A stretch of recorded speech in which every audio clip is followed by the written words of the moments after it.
हाँ, तो अब देखिए भाई, नंबर सी गति घर्षण जाना है, उसका नंबर C1। पहला जो पार्ट है वो है पहला जो पार्ट है वो है सर्पी घर्षण। सर्पी घर्षण, या इसे अपन कह सकते हैं स्लाइडिंग फ्रिक्शन।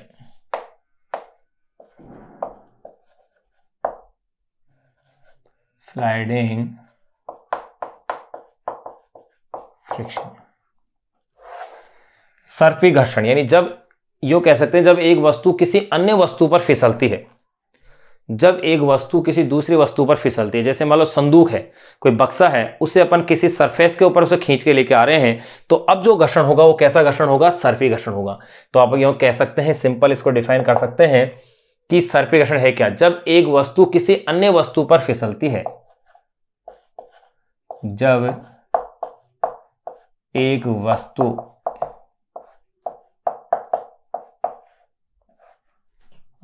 किसी अन्य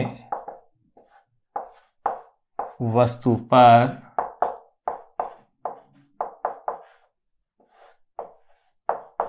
फिसलती है। जब एक वस्तु किसी अन्य वस्तु पर क्या होती है? फिसलती है, तो उनकी संपर्क सतहों के मध्य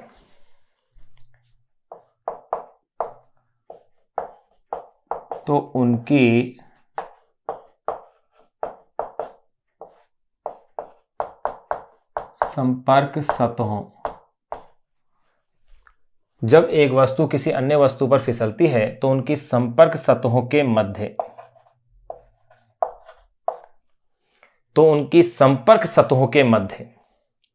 लगने वाला घर्षण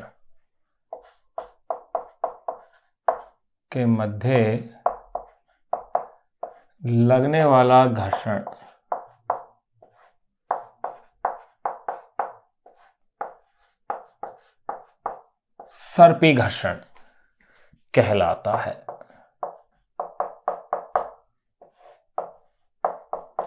ये लो, जब एक वस्तु किसी अन्य वस्तु पर फिसलती है तो उनकी संपर्क सतहों के मध्य लगने वाला घर्षण क्या कहलाता है? सर्पी घर्षण कहलाता है। जैसे जब एक संदूक को जमीन पर खींचा या धकेला जाए, जैसे जब एक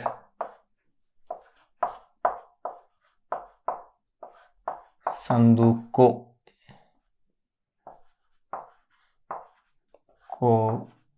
जमीन पर, जैसे जब एक संदूक को जमीन पर खींचा या धकेला जाए, जमीन पर खींचा या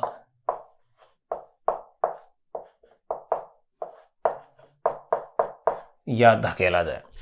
अब यहां बात करेंगे अपन नंबर C2 की। C2 है लोटनी घर्षण।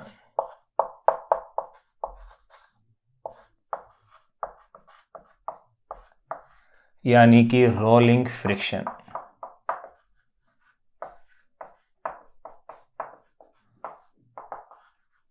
देखो भाई, जो लोटनी घर्षण होता है इसका मान कम होता है, किससे? सर्पी घर्षण से। इसीलिए मानव ने जब पहिए का आविष्कार किया तो ये क्रांतिकारी सिद्ध इसीलिए हुआ क्योंकि वहां सर्पी घर्षण किसमें चेंज हो गया? लोटनी घर्षण के रूप में। तो देखो, लोटनी घर्षण के लिए अपन क्या कह सकते हैं? जब कोई वस्तु किसी सतह पर लुढ़कती है, जब कोई वस्तु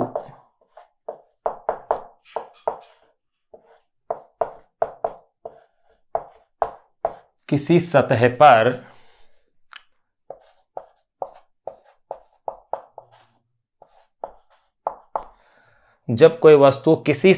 पर लुढ़कती है तो संपर्क सतहों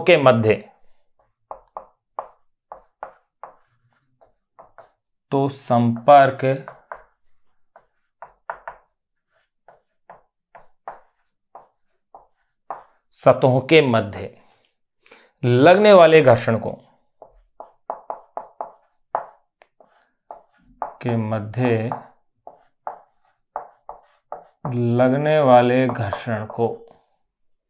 सर्पी घर्षण लोटनी घर्षण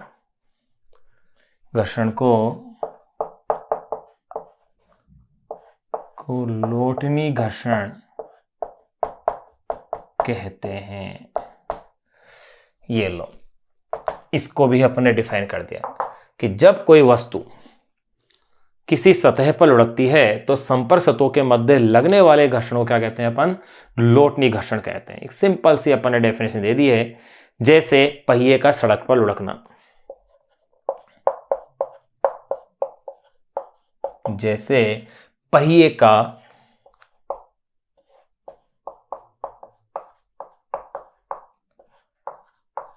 सड़क पर लुढ़कना। यहां अपने पास घर्षण के टाइप अपन ने जो है कंप्लीट कर लिए हैं कि घर्षण के कौन कौन से टाइप्स है। अब अपन बात करेंगे कि घर्षण एक आवश्यक बुराई है, friction is a necessary evil. इस कॉन्सेप्ट को और अपन समझें तो देखिए भाई, अपन जो अब टॉपिक डाल रहे हैं स्पेशल टॉपिक के रूप में लिख रहे हैं कि घर्षण एक आवश्यक बुराई। ध्यान रहे, अपनी बुक के अंदर ये हेडिंग ऐसी नहीं है कि घर्षण एक आवश्यक बुराई। अपनी बुक के अंदर टॉपिक की जो हेडिंग दे रखी है, केवल टॉपिक हेडिंग दे रखी है घर्षण। घर्षण के टाइप, घर्षण के नियम या घर्षण के लाभ, क्या घर्षण की हानियां हैं, क्या घर्षण गुणांक है, वो सब उस एक टॉपिक के अंतर्गत ही शामिल कर दिए गए हैं। लेकिन अपन उनको एक एक टॉपिक को अलग अलग नाम से इसलिए पढ़ रहे हैं ताकि अपने लिए उनको याद करना, समझना अपने लिए क्या रहे, आसान रहे। अन्यथा तो एक ही टॉपिक के नाम से पढ़ते रहे तो बहुत लंबा हो जाएगा, वो याद करना संभव होगा नहीं इतना आसान। तो अपन यहाँ छोटे छोटे टुकड़ों के रूप में उसे पढ़ रहे हैं। तो यहाँ अपन पढ़ रहे हैं, जो हेडिंग है मैं डाल रहा हूं कि घर्षण एक आवश्यक बुराई। घर्षण एक आवश्यक बुराई, यानी आप कह सकते हैं friction is a necessary evil.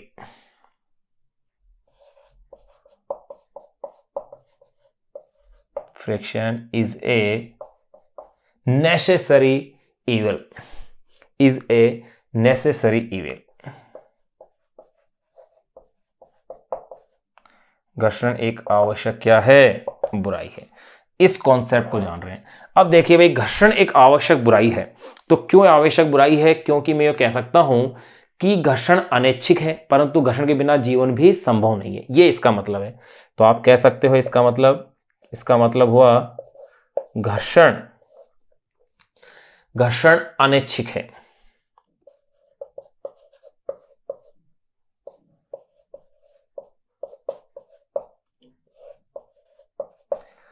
घर्षण अनैच्छिक है, परंतु घर्षण के बिना भी जीवन संभव नहीं है।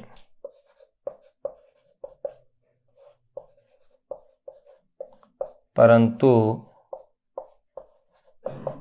घर्षण के बिना भी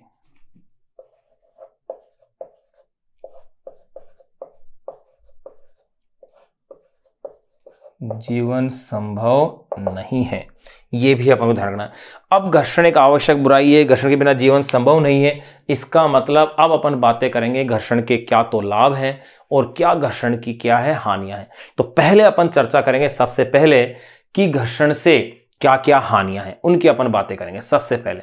तो घर्षण से क्या क्या हानियां हैं उनकी अपन बातें करेंगे, देखो। फिर उसके बाद बात करेंगे घर्षण से क्या क्या लाभ है। सिंपल थ्योरेटिकल पोर्शन था जिसको अपन कंप्लीट करते जा रहे हैं।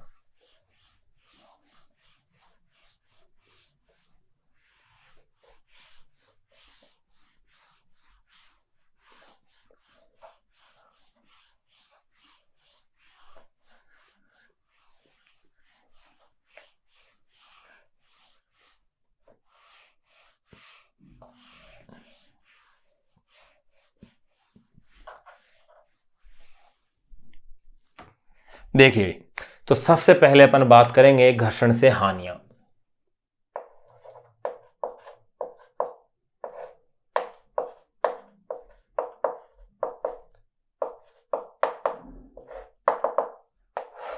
घर्षण से क्या क्या हानि होती है, देखिए। नंबर फर्स्ट, एक एक हानि को अपन लिखें। आप जानते हो कि घर्षण के कारण गतिमान जो पुर्जे होते हैं, पुर्जे जो मशीन के होते हैं वो क्या होते हैं, घिस जाते हैं। कई बार घर्षण के कारण उनके अंदर क्या होते हैं, वो जल भी जाते हैं। घर्षण के कारण मशीनों की दक्षता क्या होती है, कम हो जाती है। ऊर्जा का अधिकांश भाग घर्षण के विरुद्ध क्या होता है, व्यर्थ चला जाता है। ऊर्जा का अधिकांश भाग घर्षण के विरुद्ध क्या होता है, व्यर्थ चला जाता है।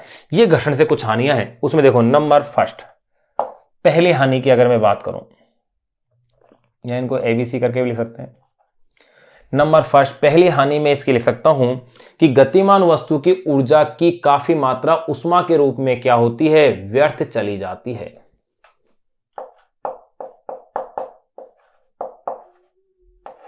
गतिमान वस्तु की ऊर्जा की, गतिमान वस्तु की ऊर्जा की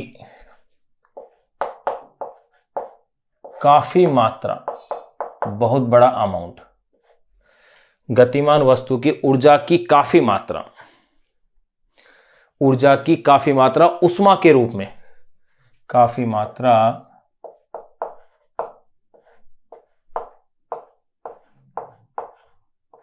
उष्मा के रूप में व्यर्थ चली जाती है।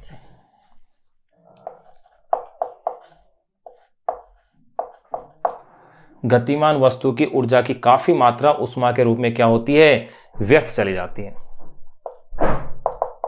सेकंड हानि अपन देखें इसमें, वाहन है, जैसे कि वाहन, बस, ट्रक, हवाई जहाज, रॉकेट, इनकी चाल या इनका वेग एक निश्चित सीमा से अधिक नहीं बढ़ पाता है। क्यों नहीं बढ़ पाता है, घर्षण के कारण नहीं बढ़ पाता है। तो अपन देखो नंबर सेकंड जो हानि इसमें लिख सकते हैं वो लिख सकते हैं वाहनों,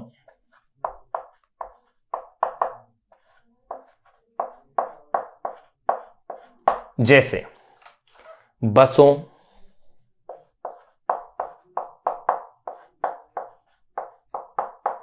वाहनों जैसे बसों, कोमा ट्रकों, हवाई जहाजों,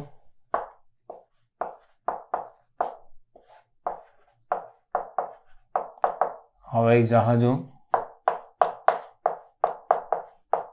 रॉकेटों इत्यादि। वाहनों जैसे बसों, ट्रकों, हवाई जहाजों, रॉकेटों इत्यादि के वेग को, के इत्यादि के वेग को,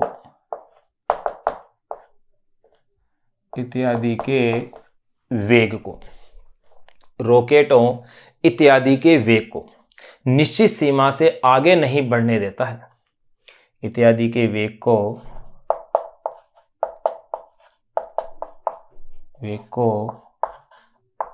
निश्चित सीमा से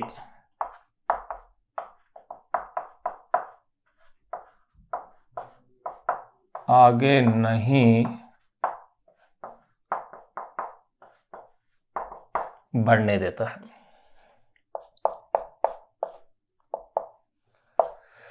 तो देखिए भाई, दो हानि अपने जान ली है। तीसरी हानि अपन जाने, मशीनों की दक्षता इससे क्या होती है, घट जाती है, एफिशिएंसी कम हो जाती है। मशीनों की दक्षता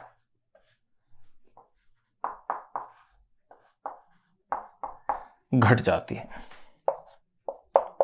नंबर फोर्थ अगर अपन देखें कि मशीनों के गतिमान भाग क्या होते हैं, घिस जाते हैं घर्षण के कारण।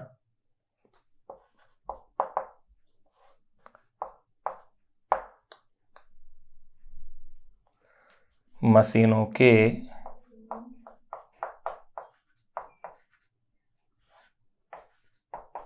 गतिमान भाग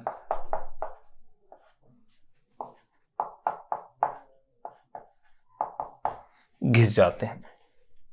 चलो एक और लिख लेते हैं, अपन ये कह सकते हैं कभी कभी विभिन्न गतिमान भागों के बीच में घर्षण के कारण इतनी अधिक ऊष्मा उत्पन्न हो जाती है कि उस ऊष्मा के कारण मशीन के ऊर्जे पुर्जे क्या होते हैं, जल जाते हैं।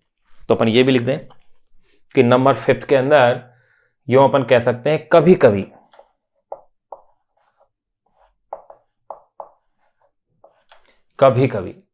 विभिन्न गतिमान भागों में, कभी कभी विभिन्न गतिमान भागों में,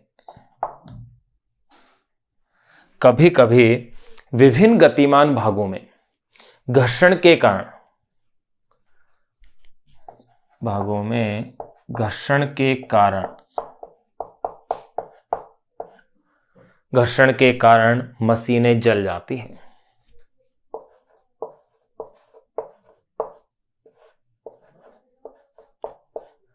के कारण मशीनें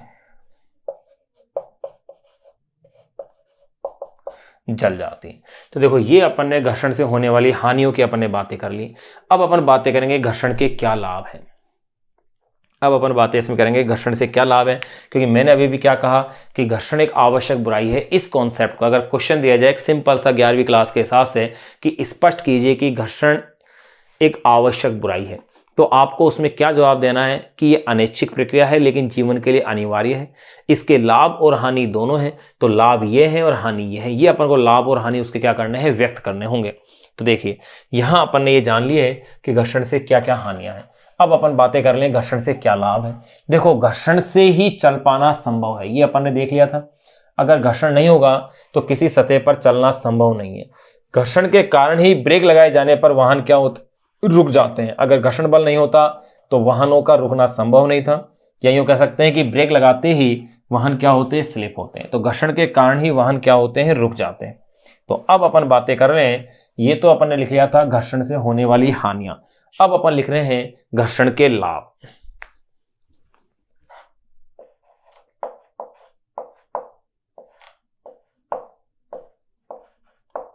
घर्षण के लाभ यानी कि एडवांटेज। डिसएडवांटेज अपन जान चुके हैं यानी हानियां। अब अपन क्या जान रहे हैं, इसके एडवांटेज यानी घर्षण से क्या लाभ हैं, उसके अपन समझेंगे। देखो क्या क्या लाभ है, बड़े सिंपल से हैं। पहला ध्यान रहे कि पृथ्वी की सतह पर चलने में सहायक होता है। घर्षण की अनुपस्थिति में चलना संभव नहीं है। मैं इस पेन से बोर्ड पर लिख पा रहा हूं तो यह भी घर्षण के कारण संभव है। या कह सकते हैं चौक से ब्लैक बोर्ड पर लिख पाना घर्षण के कारण संभव है। पेन से कागज पर लिख पाना यह भी घर्षण के कारण संभव है। घर्षण नहीं होता तो लिखना आसान नहीं होता। तो अपन पहला जो लाभ लिखते हैं घर्षण का, वो ये लिख सकते हैं कि पृथ्वी की सतह पर चलने में सहायक।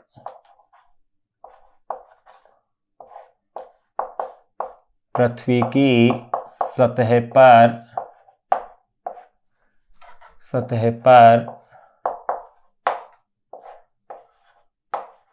पर चलने में सहायक कौन है, घर्षण है। पृथ्वी की सतह पर चलने में घर्षण क्या होता है, सहायक होता है। घर्षण की अनुपस्थिति में चलना संभव नहीं।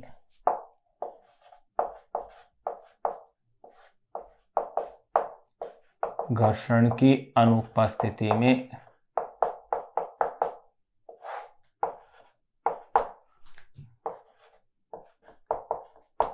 चलना संभव नहीं। ये लो सेकंड, पहला लाभ आपने देख लिया, कागज पर पेन से लिख पाना। कागज पर पेन से लिख पाना।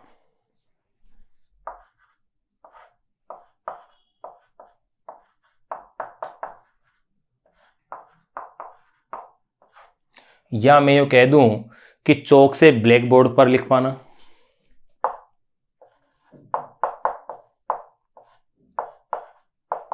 चौक से ब्लैक बोर्ड, या आप इसे कह सकते हैं श्याम पट्ट पर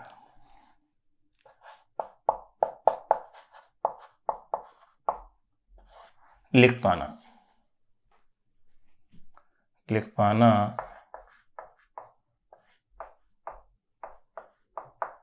घर्षण के कारण ही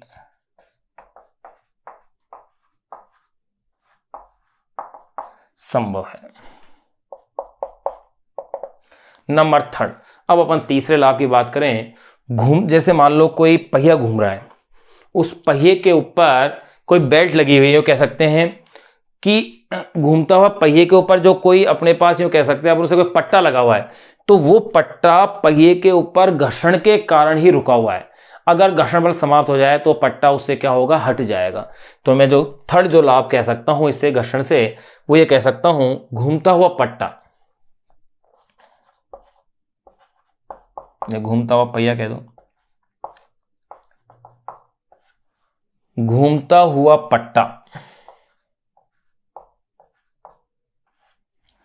घूमता हुआ पट्टा पहिए की परिधि पर,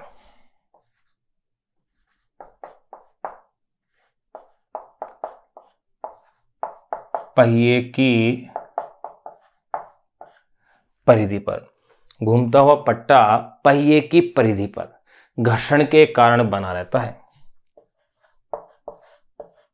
परिधि पर घर्षण के कारण बना रहता है। अगर घर्षण बल नहीं होता तो ये उससे क्या होता, पृथक हो जाता, उससे अलग हो जाता। नंबर 4, चौथा अपन इसका लाभ देखें, ब्रेक लगाए जाने पर वाहनों का रुकना, ये भी घर्षण के कारण ही संभव है। ब्रेक लगाए जाने पर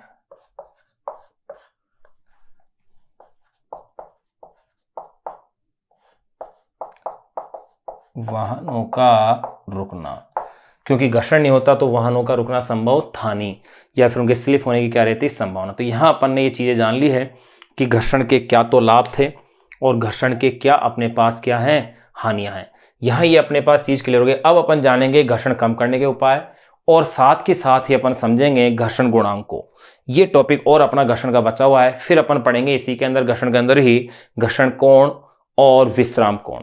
उसके बाद है किसी सड़क पर, यानी वृत्तीय गति, जो अपने अध्याय 4 में पहले पढ़ चुकी है, उसी का शेष भाग अपन यहां पढ़ेंगे। तो यहां अपन ने घर्षण के लाभ और हानि है उनको अपन ने जान लिया है कि अपन घर्षण की प्रॉपर्टी, घर्षण के प्रकार, और इसके साथ साथ अपन जान चुके थे कि घर्षण एक आवश्यक बुराई है, यानी घर्षण के लाभ और हानि क्या है ये अपन पढ़ चुके थे।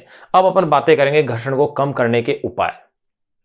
भाई घर्षण से लाभ हानि जान लिए, घर्षण कम करने के उपाय, फिर उसके बाद फिर अपन जानेंगे आरोपित बल और घर्षण के मध्य क्या संबंध है, ये अपन पहले संबंध भी पढ़ सकते हैं। फिर उसके बाद घर्षण गुणांक की अपन चर्चा करेंगे, फिर घर्षण कोण और फिर विश्राम कोण। उसके बाद फिर अपने टॉपिक जो है कंप्लीट होगा घर्षण वाला। इसके बाद वृत्तीय गति वाला, जो कि चैप्टर 4 का शेष भाग चैप्टर 5 में अपन को दिया हुआ है, उसको अपन डिस्कस करेंगे। तो देखिए सबसे पहले अपन जो टॉपिक पढ़ रहे हैं वो है घर्षण कम करने की विधियां या घर्षण कम करने के उपाय। घर्षण कम करने के उपाय, ये कौन कौन से मेथड्स हैं? मेथड्स ऑफ रिड्यूसिंग फ्रिक्शन,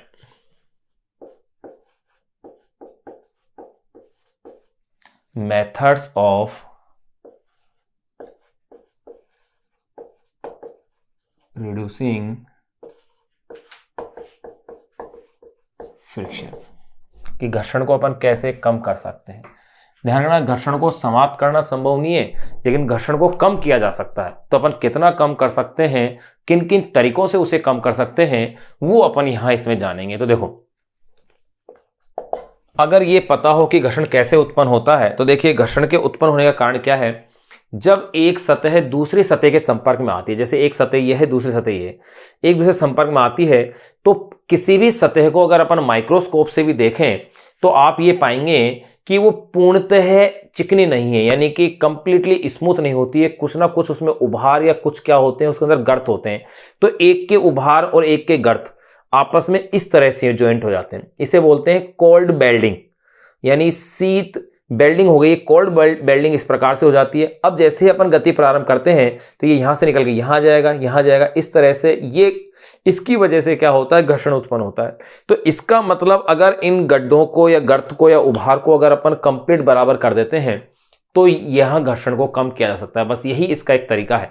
तो कैसे कैसे कम कर सकते हैं? तो सतहों पर अपन पॉलिश कर दें, पॉलिश करने से भी क्या होगा, घर्षण कम हो जाएगा। एक आप देखते हैं कि सकड़ी आकृति अपन प्रदान कर दें, सकड़ी आकृति प्रदान करने से भी घर्षण क्या होगा, कम होगा। बस है, ट्रेन है, वायुयान है, रॉकेट है, या पानी में तैरने वाली जो बड़ी बड़ी मछलियां हैं, वो सब क्या है, लंबाई में ज़्यादा होती है, चौड़ाई में कम होती है, ताकि पानी का घर्षण उनके ऊपर क्या होता है, कम लगता है, जिसे अपन शान बल भी एक तरह से कह रहे हैं। तो अपन देखो, पहला जो अपन ले रहे हैं मेथड घर्षण कम करने के में, वो है सतहों पर पॉलिश करके। सतहों पर पॉलिश करके घर्षण को कम किया जा सकता है। पहला तरीका यह है। दूसरा जो तरीका है वो है संकरी आकृति प्रदान करके। संकरी आकृति प्रदान करके भी घर्षण को कम किया जा सकता है। तीसरा जो मेथड अपन लिख रहे हैं वो है सर्पी घर्षण को लोटनी घर्षण में बदल के। सर्पी घर्षण को लोटनी घर्षण में कैसे बदलते हैं? बॉल बेयरिंग का उपयोग करके, जो बेयरिंग लगाई जाती है पहियों वगैरह में, उससे।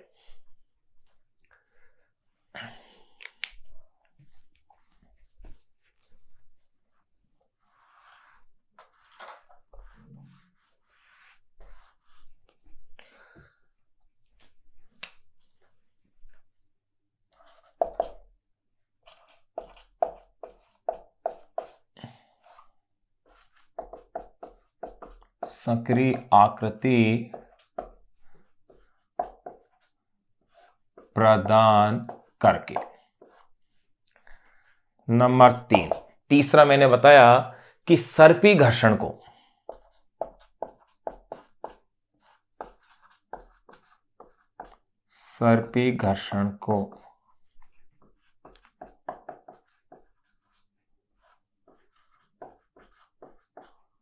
लोटनी घर्षण में बदलकर, सर्पी घर्षण को लोटनी घर्षण में बदलकर। फिर ये ऊपर की ओर अक्सर जा रहे हैं।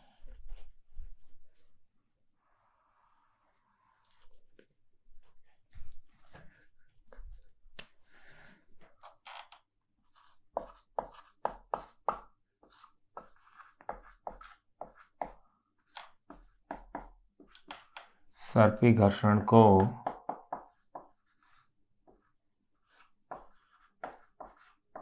लोटनी घर्षण में बदलकर, और इसको इसमें बदला जाता है बॉल बेयरिंग द्वारा। बॉल बियरिंग द्वारा इसको अपन उसमें चेंज कर देते हैं। 3 विधियां अपन ने जान ली घर्षण कम करने की। चौथी है स्नेहक यानी कि ल्यूब्रिकेंट्स, जिन्हें अपन कहते हैं ल्यूब्रिकेंट्स। ल्यूब्रिकेंट्स द्वारा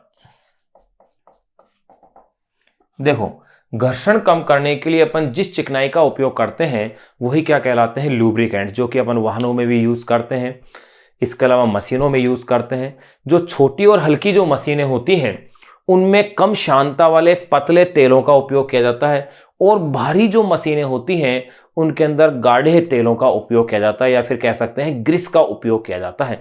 तो ल्यूब्रिकेंट्स होते क्या है? घर्षण को कम करने के लिए प्रयुक्त चिकने पदार्थ, वो ल्यूब्रिकेंट्स कहलाते हैं। उन्हें अपन क्या कहते हैं? स्नेहक या ल्यूब्रिकेंट्स अपन उसे कहते हैं। तो देखिए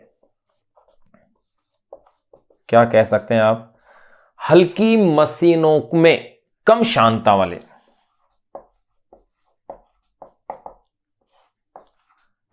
हल्की मशीनों में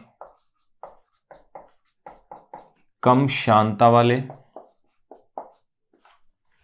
हल्की मशीनों में कम शांता वाले पतले तेलों को, कम शांता वाले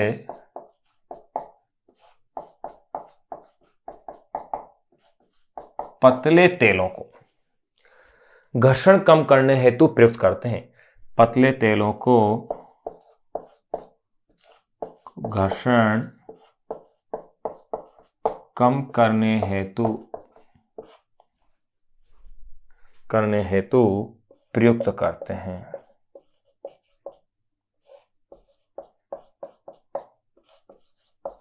ये फिर अगर अपन बात करें भारी, या इसके एग्जाम्पल लिख लें अपन, हल्की मशीनों में कम शांता वाले पतले तेलों को घर्षण कम करने हेतु प्रयुक्त करते हैं।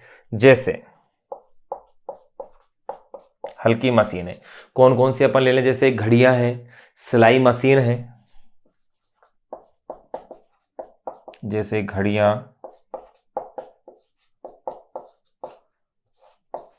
सिलाई मशीन इत्यादि।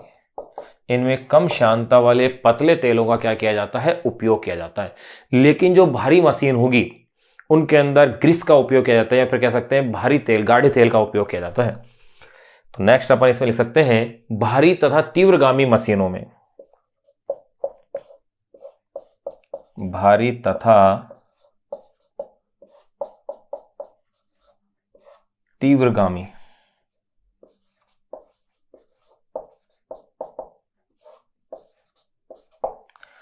भारी तथा तीव्रगामी मशीनों में गाढ़ा तेल,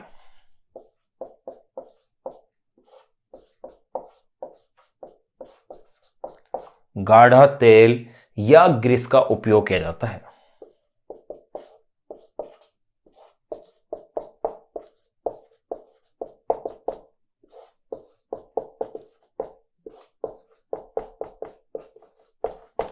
गाढ़ा तेल या ग्रीस का उपयोग किया जाता है। ध्यान रहे, संपीड़ित जो वायु होती है उसे भी ल्यूब्रिकेंट्स के रूप में यूज किया जाता है, यानी कि स्नेहक के रूप में उसे भी प्रयुक्त किया जाता है। तो अपन यह कह दें कि संपीड़ित जो कंप्रेस्ड होती है, यानी कि संपीड़ित वायु का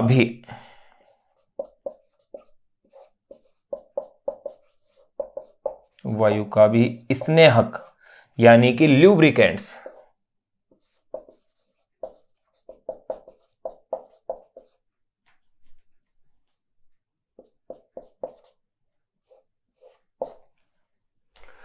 संपीड़ित वायु का भी स्नेहक के रूप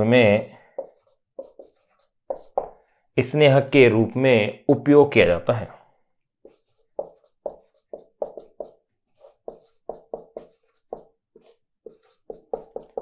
के रूप में उपयोग किया जाता है। तो देखो, ये अपन ने घर्षण कम करने के उपाय या विधियां जान ली हैं कि सतहों पर पॉलिश करके, सकड़ी आकृति प्रदान करके, सर्पी घर्षण को लोटनी घर्षण में बदलकर, किसकी सहायता से, बॉल बेयरिंग की सहायता से।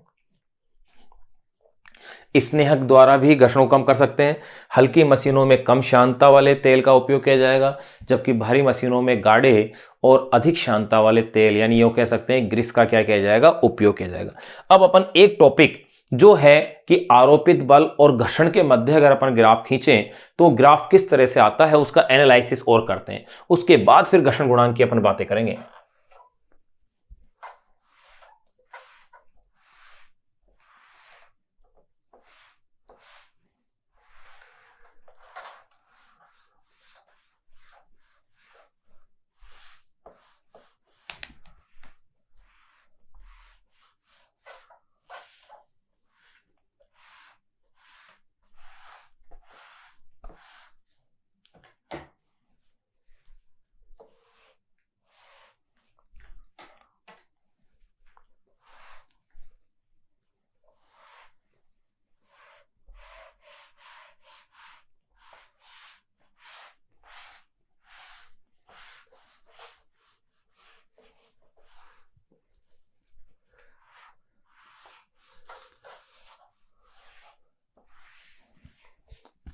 देखिएगा,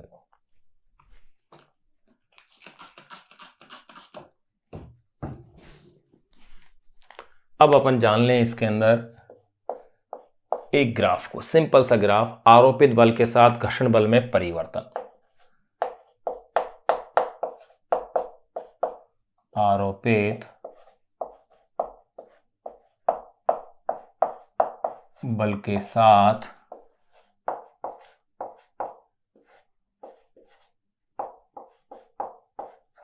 घर्षण बल में परिवर्तन। देखो, आरोपित बल के साथ घर्षण बल में क्या परिवर्तन आता है, कैसे आता है वो देखिएगा। ये कोई सरफेस है, यहां कोई एक ब्लॉक रखा हुआ है। अब इस ब्लॉक पर लगने वाले बलों की अगर अपन बातें करें तो आप क्या पाएंगे कि एक तो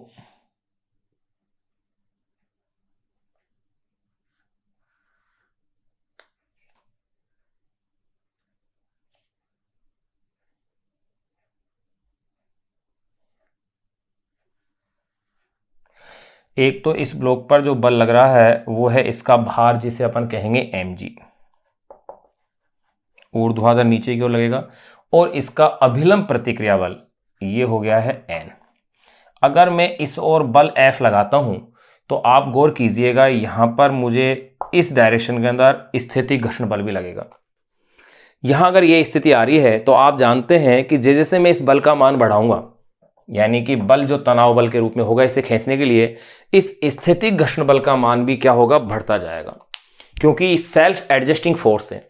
इस स्थितिक घर्षण बल का मान बढ़ता जाएगा और एक स्थिति ऐसी आएगी जब मैं आरोपित बल का मान और बढ़ा रहा हूं तो स्थितिक घर्षण बल और आरोपित बल का मान, दोनों का मान बराबर की स्थिति में तो है, लेकिन ये ठीक फिसलने की स्थिति में आ गया। यानी कि अब अगर मैं इससे अधिक थोड़ा बल और बढ़ा दूंगा F, अगर इस F का मान इस Fs से थोड़ा और ज्यादा कर दूंगा तो ये ब्लॉक इस तरफ खिसकने की क्या होगा, स्थिति में आ जाएगा। अगर ये ब्लॉक इस तरफ खिसकने की स्थिति में आ जाता है तो ये सीमांत घर्षण की स्थिति होगी। अब इससे अधिक बल करूंगा तो फिर ये गति करना प्रारंभ कर देगा और ये गति घर्षण होगा जिसका मान सीमांत घर्षण से थोड़ा सा क्या होगा, कम होगा। यानी कि इसके अगर मैं ग्राफ की अगर मैं बात करूं तो ये ग्राफ इस तरह से बनेगा। देखो अभी बनाते हैं अपन इसका ग्राफ।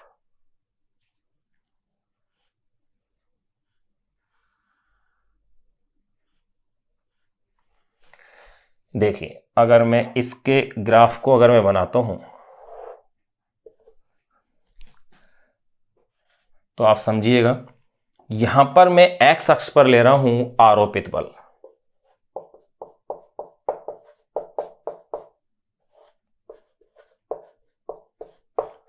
आरोपित बल, और इस वाई अक्ष पर ले रहा हूं मैं घर्षण बल को।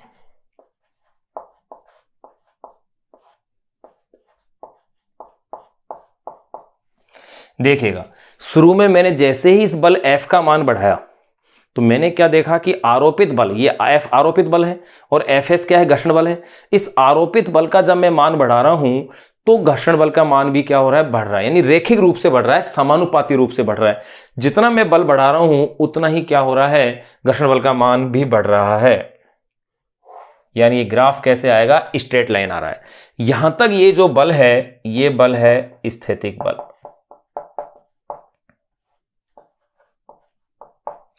और इस स्थितिक बल का ये जो अधिकतम मान मेरे पास आ गया है इसे मैं कहूंगा सीमांत घर्षण, यानी कि ये है Fs मैक्सिमम,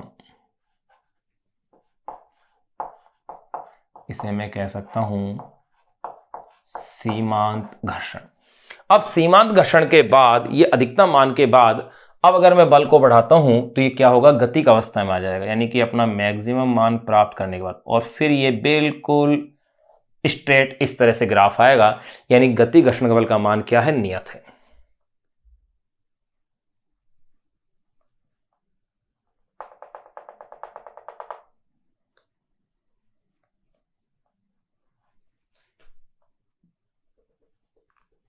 तो आपने देखा होगा ग्राफ में कि यहां मैं क्या लिख रहा हूं, इसमें गति घर्षण, गति घर्षण, गति घर्षण का मान सीमांत घर्षण से क्या है, थोड़ा सा कम होता है। इस तरह से अपने पास ग्राफ आता है। ये जो एंगल बनेगा ये होगा 45 डिग्री। क्यों होगा, क्योंकि स्ट्रेट लाइन है बिल्कुल ये, तो यह 45 डिग्री होगा। यहां पर एक कॉन्सेप्ट ऑफ प्रूफ कर सकते हैं, देखो कैसे। अगर मैं इधर ही ग्राफ में साइड में, चलो नीचे निकाल देते हैं, अगर मैं इसमें 10 की वैल्यू देखता हूं तो देखो आप 10 45 इजिकल 10 इजिकल टू क्या होगा, लंब बटे आधार, लंब यानी ये वाली साइड, तो ये वाली साइड किसको रिप्रेजेंट कर रही है, Fs, Fs आ जाएगा भैया। तो यही यूं कह सकता हूं घर्षण बल है इस अक्ष पर, भाई इस अक्ष पर तो कौन है, घर्षण बल है, ये लो, इस अक्ष पर तो क्या आ रहा है, ये घर्षण बल आ रहा है, और इस अक्ष पर कौन आ रहा है, आरोपित बल F। और आप जानते हो 10 45 की वैल्यू 1 होती है, यानी कि F इज इक्वल टू क्या हो गया, F हो गया। ये प्रूफ यहां पर मैंने कर दिया है। यानी ये चीज स्पष्ट हो गई कि जो घर्षण बल है, यानी सीमांत घर्षण से पूर्व, ये कह सकता हूं सीमांत घर्षण तक, सीमांत घर्षण तक घर्षण बल इज इक्वल टू कौन सा बल होगा, आरोपित बल होगा। ये लो, सीमांत घर्षणता घर्षण बल का मान किसके बराबर होगा, आरोपित बल के बराबर होगा। ये अपने पास एक ग्राफ आ गया है सिंपल तरीके से। ये आपको ध्यान रखना है, ये विशेष ध्यान रखना है कि गतिक घर्षण बल का मान सीमांत घर्षण से क्या है, थोड़ा सा कम है। ये एक सिंपल अपने ग्राफ ले लिया है। अब अपन बातें करेंगे घर्षण गुणांक की, यानी घर्षण गुणांक है क्या। फिर उस घर्षण गुणांक को समझने के बाद जो अपने पास जो भी रिजल्ट आ रहे हैं, फिर अपन उसकी बात करेंगे। घर्षण गुणांक के बाद अपन चर्चा करेंगे घर्षण के नियमों की।